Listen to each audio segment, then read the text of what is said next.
작가님이 2박 3일 동안 여행을 다녀오느라고 집에 없었는데 갑자기 아랫집 분이 광분한 상태로 올라와서 어젯밤에 의자 끄는 소리 때문에 1시간도 못 잤다고 놀라서 아니 어제는 집에 아무도 없었다 하니까 이분이 거짓말하지 말라고 더 흥분해서 화를 막 내시고.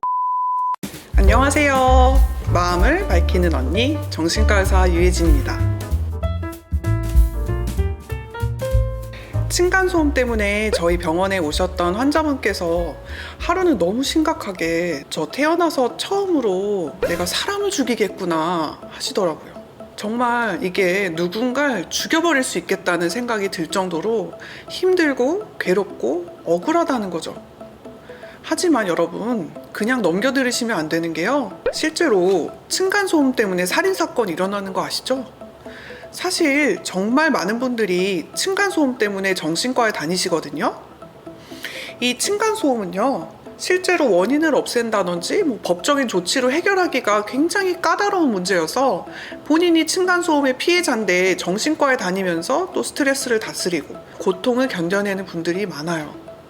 오늘은 우리가 이렇게 흔히 볼 수 있는 이런 층간소음에 대해서 이야기해 보겠습니다. 저희 작가님도요, 예전에 층간소음 때문에 너무 스트레스를 받으셨대요.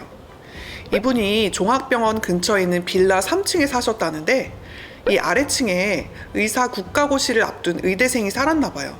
그분이 3-4번이나 작가님 집에 올라와서 의자 끄는 소리 때문에 잠을 잘 수가 없다, 제발 조심해달라고 했대요. 그래서 작가님 입장에서는 소음을 줄여보려고 소음 방지 패드도 붙이고 슬리퍼도 신고 나름대로는 엄청나게 조심을 하셨다는데, 그런데 있잖아요, 하루는 이 작가님이 2박 3일 동안 여행을 다녀오느라고 집에 없었는데 갑자기 아랫집 분이 광분한 상태로 올라와서 어젯밤에 의자 끄는 소리 때문에 1시간도 못 잤다고, 나 이번에 시험 망치면 어떡할 거냐 소리를 막 지르면서 심지어 벽에다 자기 머리를 막 박더래요. 놀라서 아니 어제는 집에 아무도 없었다 하니까 이분이 거짓말하지 말라고 더 흥분해서 화를 막 내시고 대화가 더 안 됐다고 하더라고요. 이 작가님도 너무너무 스트레스를 받았는데 다행히 국가고시가 끝나고 이분이 이사를 갔다고 합니다. 사실 저도 국시를 봤던 사람인지라 그 시기가 얼마나 스트레스도 심하고 잠도 잘 못 자는지 아니까 이 아랫집 분이 짠하더라고요. 근데 또 의사 입장에서는 이 친구 혹시 이때 좀 우울증 상태 아니었나 하는 생각도 들었죠. 실제로 저희 지도 교수님이 겪으셨던 케이스도 비슷했는데요. 층간소음 때문에 미쳐버리겠다, 잠을 못 잔다 하는 환자분을 결국 병원에 입원을 시키셨는데 그분이 거기서도 층간소음 때문에 잠을 못 주무셨다고 하는 거예요. 여러분, 근데 여기서 반전이 뭐냐면 이 병실 위층이 옥상이라서 아무도 안 다니는 곳이었다는 거예요. 이런 걸 가성환청이라고 하는데 창틀이 흔들리는 것 같은 아주 미세한 소리도 소음으로 들리는 거죠. 층간소음이 아닌 것도 층간소음으로 해석하기도 하고요. 저희 지도 교수님이 말씀해 주신 사례도 처음에는 실제로 존재하는 층간소음 때문에 고통이 시작된 건데 어느 순간부터는 이 스트레스 때문에 더 예민해지고 불면증, 우울증도 심해지면서 이 작은 소리인데도 크게 들리거나 없는 소리가 들리기까지 하는 상황이 된 거죠. 스트레스 때문에 원형 탈모도 오고요, 공황장애까지 겪는 분도 있어요. 실제로 사실 윗집 사람들이 배려가 없는 경우도 꽤 많습니다. 정말 이기적이거나 뻔뻔한 분들도 많고요. 그리고 윗집 아이가 너무 시끄럽게 뛸 때는 그 아이가 ADHD일 수도 있어요. 주의력이 떨어져서 자기 행동에 대한 제어가 안 되는 경우죠.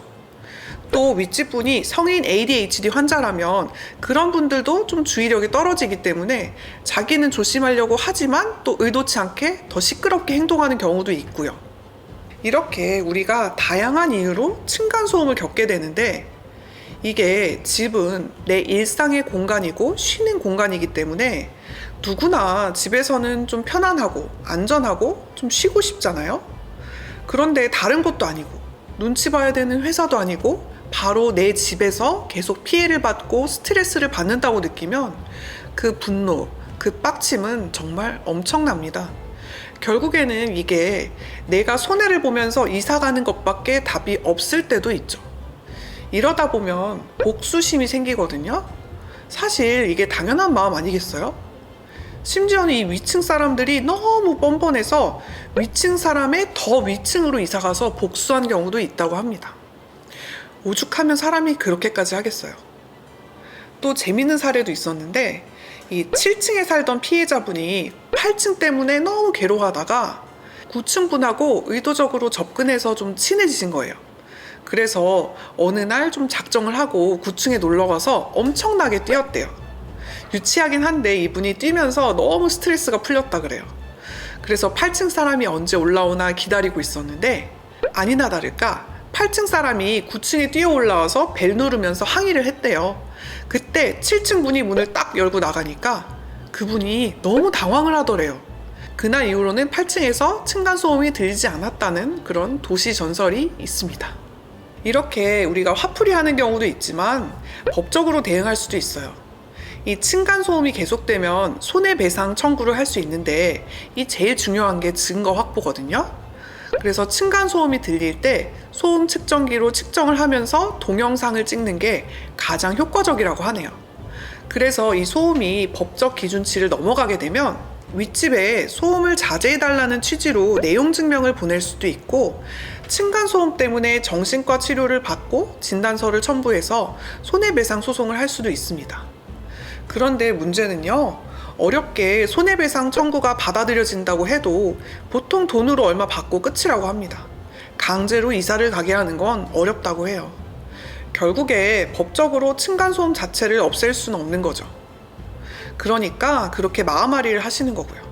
이게 층간소음이라는 게 일단 좀 억울하죠. 내가 피해자인데도 가해자한테 부탁을 해야 되잖아요. 부탁도 내가 하고 정신과 치료도 내가 받고, 층간소음 방지를 위해서 시공을 한다든지 견디다 못해서 이사를 가도 이게 다 내 돈이고 내 손해잖아요. 이렇게 당하다 보면 오기가 생길 수밖에 없어요. 내가 왜? 내가 피해자인데 내가 왜 노력을 해야 돼? 이러면서 층간소음을 피하려는 노력을 안 하게 되는 경우도 많습니다. 안방에서 자는 것보다는 옷방에서 자면 소음이 덜 들리는데도, 아니 내가 왜 멀쩡한 안방을 두고 옷방에서 자야 돼? 이런 억울함 때문에 소음이 들리는데도 스트레스 받으면서 안방에서 자는 거죠. 결과적으로 이게 억울함 때문에 층간소음에 나를 더 노출시키게 돼요. 이러다 보면 우울증, 불면증 오는 거고요. 근데 우리 우울증이 생기면 뇌가 불쾌한 자극에 더 예민해지거든요. 처음엔 소리가 들린다, 시끄럽다, 이런 식으로 객관적인 팩트만 생각하던 게, 야, 너는 왜 날 괴롭혀? 내가 만만해? 하면서 이 감정적인 것들이 막 올라오는 거죠. 그러다 보면 진짜로 환청이 들릴 수도 있어요. 아무리 아파트나 빌라 벽이 얇아도 대화 내용이 다 들리진 않거든요. 그런데 만약 대화 내용이 다 들린다든지, 윗집에서 나를 조롱하는 것 같아, 쑥덕거리면서 날 비웃는 것 같아, 이런 생각이 들고 그런 소리들이 들리면 이건 환청일 수도 있습니다. 그럴 땐 정신과를 당연히 오셔야 되고요. 아니, 그렇게 되기 전에 정신과에 꼭 오셨으면 좋겠습니다.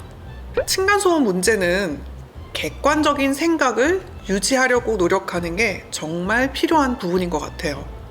층간소음이 구조적인 문제다, 이렇게 생각을 하면 내 억울함이나 분노가 조금 나아질 수도 있거든요.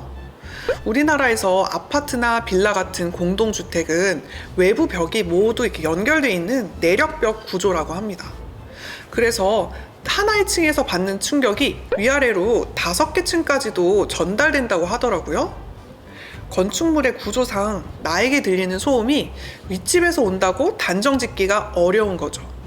그러니 저희 작가님이 겪은 것처럼 난 집에 없었는데? 아니면 소리를 안 냈는데 시끄럽다고 항의를 받거나 거짓말한다고 몰릴 수도 있는 거죠.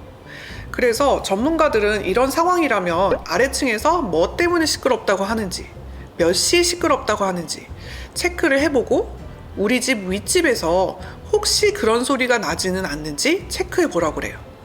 예를 들면 아랫집에서 저녁 8시마다 의자 끄는 소리 때문에 너무 시끄럽다. 근데 그게 우리 집이 아니라면 혹시 우리 윗집에서 혹시 저녁 8시쯤에 의자 끄는 소리를 내는 게 아닌가 체크해 보라는 거죠. 소음원과 시간대가 만약에 비슷하다면 우리 윗집에서 나는 소리가 아랫집에 가고 있을 수도 있으니까요. 층간소음 문제 참 너무 어렵네요.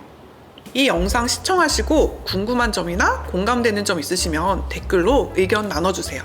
좋아요, 구독, 알림 설정도 잊지 마시고요. 부탁드립니다. 오늘도 시끄러운 세상을 헤쳐가는 여러분들 응원합니다. 저와 같이 이 힘든 세상을 밝혀나가요. 지금까지 마음을 밝히는 언니였습니다. 감사합니다.